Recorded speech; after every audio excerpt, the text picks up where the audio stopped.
ओम शांति। 21 मार्च 2024 के ईश्वरीय महावाक्य। पहले एक नज़र मुरली के मुख्य पॉइंट पर। बाबा ने कहा, यहाँ तुम आत्म अभिमानी भी बनते हो तो परमात्म अभिमानी भी, अर्थात हम बाप की संतान है।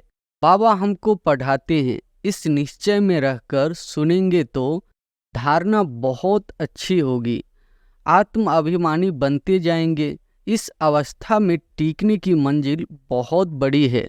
नॉलेज सहज है, बाकी यह निश्चय पक्का रहे कि हम आत्मा पढ़ते हैं, बाबा हमको पढ़ाते हैं, तो धारणा भी होगी और कोई विकर्म नहीं होगी। यहाँ तुम यह प्रैक्टिस बहुत अच्छी कर सकते हो। आत्मा को ही देखना पड़े, अपने को भी आत्मा समझना है। यह प्रैक्टिस यहाँ करने से आदत पड़ जाएगी। और फिर बाबा ने कहा, मुख से कोई उल्टा सुल्टा अक्षर नहीं निकलेगा। भाइयों भाइयों का आपस में बहुत लव हो जाएगा। हम सब ईश्वर की संतान है। तुम्हारी भी व्यापार है ना, रात्रि को जांच करनी है कि हमने सबको भाई भाई समझकर बात की, कोई को भी दुख तो नहीं दिया।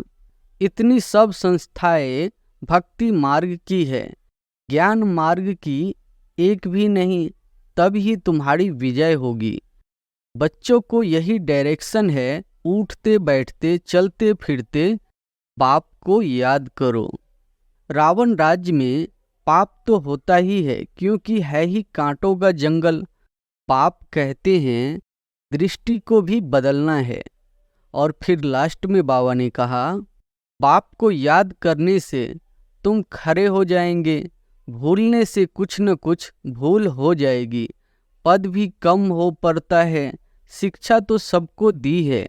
आत्मा छोटी बड़ी नहीं होती है, यह बच्चा नहीं परंतु तुम्हारा छोटा भाई है। आत्मा समझना है, छोटे भाई को मारना नहीं चाहिए। कहते हैं युद्ध के मैदान में मरेंगे तो स्वर्ग में जाएंगे, इसलिए खुशी से लड़ाई में जाते हैं। बाप ने धंधा आदि करने के लिए तो कह दिया है, लेकिन याद की यात्रा भी जरूरी है, उसके लिए भी टाइम निकालना चाहिए। और अब सुनते हैं महावाक्यों को विस्तार से। मुरली का सार है, मीठे बच्चे अंतर्मुखी हो, याद का अभ्यास करो। चेक करो कि आत्म अभिमानी और परमात्म अभिमानी कितना समय रहते हैं। प्रश्न है, जो बच्चे एकांत में जाकर आत्म अभिमानी बनने की प्रैक्टिस करते हैं, उनकी निशानी क्या होगी? उत्तर है, उनके मुख से कभी उल्टा सुल्टा बोल नहीं निकलेगा। भाई भाई का आपस में बहुत लव होगा, सदा सिरखंड होकर रहेंगे। धारणा बहुत अच्छी होगी, उनसे कोई विकर्म नहीं होगा। उनकी दृष्टि बहुत मीठी होगी, कभी देह अभिमान नहीं आएगा, कोई को भी दुख नहीं देंगे। ओम शांति। रूहानी बच्चों प्रति सिर्फ रूह कहेंगे तो सिर्फ जीव निकल जाता है, इसलिए रूहानी बच्चों प्रति रूहानी बाप समझाते हैं। अपने को आत्मा समझना है। हम आत्माओं को बाप से यह नॉलेज मिलती है। बच्चों को देही अभिमानी हो रहना है। बाप आए ही है बच्चों को ले जाने लिए। भल सतयुग में तुम आत्म अभिमानी बनते हो, परंतु परमात्म अभिमानी नहीं। यहाँ तुम आत्म अभिमानी भी बनते हो तो परमात्म अभिमानी भी, अर्थात हम बाप की संतान है। यहाँ और वहाँ में बहुत फर्क है। यहाँ है पढ़ाई, वहाँ पढ़ने की बात नहीं। यहाँ हर एक अपनी को आत्मा समझता है और बाबा हमको पढ़ाते हैं। इस निश्चय में रहकर सुनेंगे तो धारणा बहुत अच्छी होगी, आत्म अभिमानी बनते जाएंगे। इस अवस्था में टीकने की मंजिल बहुत बड़ी है। सुनने में बहुत सहज लगता है। बच्चों को यही अनुभव सुनाना है कि हम कैसे अपने को आत्मा और दूसरे को भी आत्मा समझ बात करते हैं। बाप कहते हैं, मैं भल इस शरीर में हूँ, परंतु मेरी यह असूल की प्रैक्टिस है। मैं बच्चों को आत्मा ही समझता हूँ, आत्मा को पढ़ाता हूँ। भक्ति मार्ग में भी आत्मा पाठ बजाती आई है, पाठ बजाते बजाते पतित बनी है। अब फिर आत्मा को पवित्र बनना है। सो जब तक बाप को परमात्मा समझकर याद नहीं करेंगे तो पवित्र कैसे बनेंगे। इस पर बच्चों को बहुत अंतर्मुखी हो याद का अभ्यास करना है। नॉलेज सहज है, बाकी यह निश्चय पक्का रहे कि हम आत्मा पढ़ाते हैं, बाबा हमको पढ़ाते हैं, तो धारणा भी होगी और कोई विकर्म नहीं होगा। ऐसे नहीं, इस समय हमसे कोई विकर्म नहीं होता है। विकर्माजित तो अंत में बनेंगे। भाई भाई की दृष्टि बहुत मीठी रहती है, इसमें कभी देह अभिमान नहीं आएगा। बच्चे समझते हैं बाप की नॉलेज बड़ी डीप है। अगर ऊंच से ऊंच बनना है तो यह प्रैक्टिस अच्छी रीति करनी पड़े, इस पर गौर करना पड़े। अंतर्मुखी होने के लिए एकांत भी चाहिए। यहाँ जैसा एकांत घर में धंधा दौड़ी में तो मिल न सके, यहाँ तुम यह प्रैक्टिस बहुत अच्छी कर सकते हो। आत्मा को ही देखना पड़े, अपने को भी आत्मा समझना है। यह प्रैक्टिस यहाँ करने से आदत पड़ जाएगी। फिर अपना चार्ट भी रखना चाहिए, कहाँ तक आत्म अभिमानी बने हैं।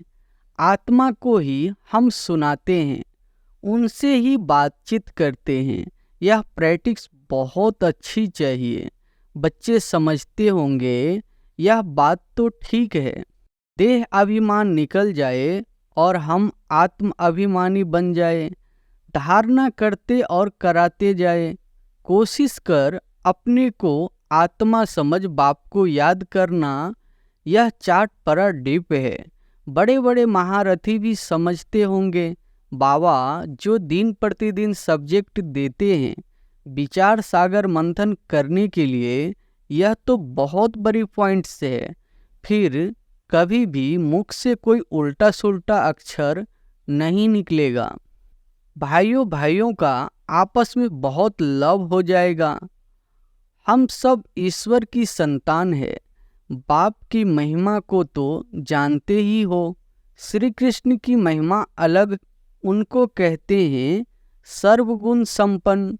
परंतु श्री कृष्ण के पास गुण कहाँ से आए? भल उनकी महिमा अलग है, परंतु सर्वगुण संपन्न बना तो ज्ञान सागर बाप से ही है ना। तो अपनी जांच बहुत रखनी है। कदम कदम पर पूरा पोता मेल निकालना है। व्यापारी लोग सारे दिन की मुरादी रात को संभालते हैं। तुम्हारा भी व्यापार है ना। रात्रि को जांच करनी है कि हमने सबको भाई भाई समझकर बात की, कोई को भी दुख तो नहीं दिया। क्योंकि तुम जानते हो हम सब भाई क्षीर सागर की तरफ जा रहे हैं। यह है विषय सागर। तुम अभी न रावण राज्य में हो न राम राज्य में हो, तुम बीच में हो। तो अपने को आत्मा समझ बाप को याद करना है। देखना है कहाँ तक हमारी वह भाई भाई के दृष्टि की अवस्था रही। हम सब आत्माएं आपस में भाई भाई हैं। हम इस शरीर से पाठ बजाते हैं। आत्मा अविनाशी है, शरीर विनाशी है। हमने 84 जन्मों का पाठ बजाया है। अब बाप आए हैं, कहते हैं मामेकम याद करो, अपने को आत्मा समझो। आत्मा समझने से भाई भाई हो जाते हैं। यह बाप ही समझाते हैं। बाप के सिवाय और कोई का पाठ ही नहीं। प्रेरणा आदि की बात नहीं। जैसे टीचर बैठ समझाते हैं वैसे बाप बच्चों को समझाते हैं। यह विचार करने की बात है। इसमें समय भी देना पड़ता है। बाप ने धंधा आदि करने के लिए तो कह दिया है, लेकिन याद की यात्रा भी जरूरी है। उसके लिए भी टाइम निकालना चाहिए। सर्विस भी सबकी भिन्न भिन्न है। कोई बहुत टाइम निकाल सकते हैं। मैगजीन में भी युक्ति से निकालना है कि यहाँ ऐसे बाप को याद करना होता है, एक दो को भाई भाई समझना होता है। बाप आकर सभी आत्माओं को पढ़ाते हैं। आत्मा में दैवी गुणों के संस्कार अभी भरने हैं। मनुष्य पूछते हैं भारत का प्राचीन योग क्या है। तुम समझा सकते हो, परंतु तुम अभी बहुत थोड़े हो। तुम्हारा नाम निकला नहीं है। ईश्वर योग सिखलाते हैं। जरूर उनके बच्चे भी होंगे, वह भी जानते होंगे। यह किसको भी पता नहीं है निराकार बाप कैसे आकर पढ़ाते हैं। वह खुद ही समझाते हैं। मैं कल्प कल्प संगम युग पर आकर खुद बताता हूँ कि मैं ऐसे आता हूँ, किसके तन में आता हूँ। इसमें मूझने की बात नहीं। यह बना बनाया ड्रामा है। एक में ही आता हूँ। प्रजापिता ब्रह्मा द्वारा स्थापना। वह मुरब्बी बच्चा पहले पहले बनते हैं। आदि सनातन देवी देवता धर्म स्थापन करते हैं, फिर वही पहले नंबर में आते हैं। इस चित्र पर समझानी बहुत अच्छी है। ब्रह्मा सो विष्णु, विष्णु सो ब्रह्मा कैसे बनते हैं, यह और कोई समझा न सके। समझाने की युक्ति चाहिए। अभी तुम जानते हो बाबा कैसे देवता धर्म की स्थापना कर रहे हैं, कैसे चक्र फिरता है। इन बातों को और कोई जान न सके तो बाप कहते हैं ऐसे ऐसे युक्ति से लिखो। यथार्थ योग कौन सिखला सकते हैं। यह मालूम पड़ जाए तो तुम्हारे पास ढेर आ जाए। इतने बड़े आश्रम जो है सब हिलने लग पड़ेंगे। यह पिछाड़ी को होना है। फिर वंडर खाएंगे कि इतनी सब संस्थाएं भक्ति मार्ग की है, ज्ञान मार्ग की एक भी नहीं। तब ही तुम्हारी विजय होगी। यह भी तुम जानते हो। हर 5000 वर्ष के बाद बाप आते हैं। बाप द्वारा तुम सीख रहे हो, औरों को सिखलाते हो कैसे किसको लिखत में समझाना है। यह सब कल्प कल्प युक्तियां निकलती है जो बच्चों को पता पड़ जाता है। सिवाय बाप के एक धर्म की स्थापना कोई कर नहीं सकता। तुम जानते हो उस तरफ है रावण, इस तरफ है राम। रावण पर तुम जीत पाते हो। वह सब है रावण संप्रदाय। तुम ईश्वरीय संप्रदाय बहुत थोड़े हो। भक्ति का कितना शो है। जहाँ जहाँ पानी है वहाँ मेला लगता है। कितना खर्चा करते हैं, कितने डूबते मरते हैं। यहाँ तो ऐसी बात नहीं। फिर भी बाप कहते हैं आश्चर्यवत मेरे को पहचानंती, सुनंती, सुनावंती, पवित्र रहंती, फिर भी अहो माया तेरे द्वारा हार खावंती। कल्प कल्प ऐसे होता है। हार खावंती भी होते हैं। माया के साथ युद्ध है। माया का भी प्रभाव है। भक्ति को तो हिलना ही है। आधा कल्प तुम प्रारब्ध भोगते हो। फिर रावण राज्य से भक्ति शुरू होती है। उनकी निशानियां भी कायम है। विकार में जाते हैं, फिर देवता तो रहे नहीं। कैसे विकारी बनते हैं यह दुनिया में कोई जानते नहीं। शास्त्रों में लिख दिया है वाम मार्ग में गए, कब गए यह नहीं समझते हैं। यह सब बातें अच्छी रीति समझने और समझाने की है। यह भी तब समझेंगे जब निश्चय बुद्धि हो। उनकी कशिश होगी, कहेंगे ऐसे बाप से हमको मिलाओ। परंतु पहले देखो घर जाने के बाद वह नशा रहता है, निश्चय बुद्धि रहते हैं। भल याद सतावे, चिट्ठी लिखते रहे, आप हमारे सच्चे बाबा हो। आपसे ऊंचा वर्षा मिलता है, से मिलने बिगर हम रह नहीं सकते। सगाई के बाद मिलना होता है, सगाई के बाद तरफते हैं। तुम जानते हो हमारा बेहद का बाप, टीचर, साजन आदि सब कुछ है। और सबसे दुख मिला, उनकी एवज में बाप सुख देते हैं। वहाँ भी सब सुख देते हैं। इस समय तुम सुख के संबंध में बंध रहे हो।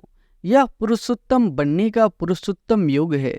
मूल बात है अपने को आत्मा समझना है, पाप को प्यार से याद करना है। याद से खुशी का पारा चढ़ेगा। हमने सबसे जास्ती भक्ति की है, धक्के बहुत खाए, अब बाप आया है वापिस ले जाने, तो जरूर पवित्र बनना है, दैवी गुण धारण करने हैं, पोता मेल रखना है। सारे दिन में कितने को बाप का परिचय दिया। बाप का परिचय देने बिगर सुख नहीं आता, तरफन लग जाती है। यज्ञ में बहुत विघ्न भी पड़ते हैं, मारे खाते हैं, और कोई सत्संग नहीं जहाँ पवित्रता की बात हो। यहाँ तुम पवित्र बनते हो तो असुर लोग विघ्न डालते हैं। पावन बनकर घर जाना है। संस्कार आत्मा ले जाती है। कहते हैं युद्ध के मैदान में मरेंगे तो स्वर्ग में जाएंगे, इसलिए खुशी से लड़ाई में जाते हैं। तुम्हारे पास कमांडर, मेजर, सिपाही आदि कहाँ कहाँ से आते हैं, स्वर्ग में कैसे जाएंगे? लड़ाई के मैदान में मित्र संबंधी याद आते हैं। अब बाप समझाते हैं सबको वापिस जाना है। अपने को आत्मा समझो, भाई भाई समझो, बाप को याद करो। जो जितना पुरुषार्थ करेंगे उतना ऊंच पद पाएंगे। वो लोग कहते हैं हम भाई भाई है, परंतु अर्थ नहीं जानते, पाप को ही नहीं जानते। लोग समझते हैं हम निष्काम सेवा करते हैं, हमको फल की इच्छा नहीं, परंतु फल तो जरूर मिलना है। निष्काम सेवा तो एक बाप ही करते हैं। बच्चे जानते हैं बाप की कितनी गलानी की है, देवताओं की भी गलानी की है। अब देवताएं किसी की हिंसा तो कर नहीं सकते। यहाँ तो तुम डबल अहिंसक बनते हो, न काम कटारी चलाना, न क्रोध करना। क्रोध भी बड़ा विकार है। कहते हैं बच्चों पर बहुत क्रोध किया, बाप समझाते हैं थप्पड़ आदि कभी नहीं मारना, वह भी भाई है, उनमें भी आत्मा है। आत्मा छोटी बड़ी नहीं होती है, यह बच्चा नहीं परंतु तुम्हारा छोटा भाई है। आत्मा समझना है, छोटे भाई को मारना नहीं चाहिए। इसलिए श्री कृष्ण के लिए दिखाते हैं ओखरी से बांधा। वास्तव में ऐसी बातें है नहीं, यह भिन्न भिन्न शिक्षाएं हैं। बाकी श्री कृष्ण को क्या परवाह पड़ी है माखन की। वह महिमा भी करते हैं उल्टी चोरी की। तुम महिमा करेंगे सुलटी, तुम कहेंगे वह तो सर्वगुण संपन्न 16 कला संपूर्ण है। परंतु यह गलानी की भी ड्रामा में नोंद है। अभी सब तमो प्रधान बन पड़े हैं, बाप आकर सतो प्रधान बनाते हैं। पढ़ाने वाला है बेहद का बाप, उनकी मत पर चलना पड़े। डिफिकल्ट से डिफिकल्ट यह सब्जेक्ट है। पद भी तुम कितना ऊंच पाते हो। अगर सहज हो तो सब इस इम्तिहान में लग जाए, इसमें बड़ी मेहनत है। देह अभिमान आने से विकर्म बन जाएंगे, इसलिए छुई मुई का दृष्टांत है। बाप को याद करने से तुम खड़े हो जाएंगे, भूलने से कुछ न कुछ भूल हो जाएगी, पद भी कम हो पड़ता है। शिक्षा तो सबको दी है, जिसकी बाद में गीता बनाई है। गुरूर पुराण में रोचक बातें लिखी है, जो मनुष्यों को डर लगे। रावण राज्य में पाप तो होते ही है, क्योंकि है ही कांटों का जंगल। बाप कहते हैं दृष्टि को भी बदलना है। बहुत समय से हीरे बहुत है, इसलिए शरीर की तरफ प्यार चला जाता है। विनाशी चीज से प्यार रखने से फायदा ही क्या। अविनाशी से प्यार रखने में अविनाशी बन जाता है। बच्चों को यही डायरेक्शन है, उठते बैठते चलते फिरते बाप को याद करो। अच्छा, मीठे मीठे सिकिलदे बच्चों प्रति माता पिता बाप दादा का याद प्यार और गुड मॉर्निंग। रूहानी बाप की रूहानी बच्चों को नमस्ते। धारणा के लिए मुख्य सार पहली पॉइंट है शरीर विनाशी है, उससे प्यार निकाल, अविनाशी आत्मा से प्यार रखना है। अविनाशी बाप को याद करना है। आत्मा भाई भाई है, हम भाई भाई से बात करते हैं, यह अभ्यास करना है। दूसरी पॉइंट है, विचार सागर मंथन कर अपनी ऐसी अवस्था बनानी है जो मुख से कभी कोई उल्टा सुल्टा बोल न निकले। कदम कदम पर अपना पोता मेल चेक करना है। वरदान है, निमित्त और निर्माण भाव से सेवा करने वाले श्रेष्ठ सफलता मूर्त भव। निमित्त और निर्माण भाव से सेवा करने वाले श्रेष्ठ सफलता मूर्त भव। सेवाधारी अर्थात सदा बाप समान निमित्त बनने और निर्माण रहने वाले। निर्माणता ही श्रेष्ठ सफलता का साधन है। किसी भी सेवा में सफलता प्राप्त करने के लिए नम्रता भाव और निमित्त भाव धारण करो। इससे सेवा में सदा मौज का अनुभव करेंगे। सेवा में कभी थकावट नहीं होगी। कोई भी सेवा मिले, लेकिन इन दो विशेषताओं से सफलता को पाते सफलता स्वरूप बन जाएंगे। स्लोगन है, सेकेंड में विदेही बनने का अभ्यास हो तो सूर्यवंशी में आ जाएंगे। सेकेंड में विदेही बनने का अभ्यास हो तो सूर्यवंशी में आ जाएंगे। अच्छा, ओम शांति।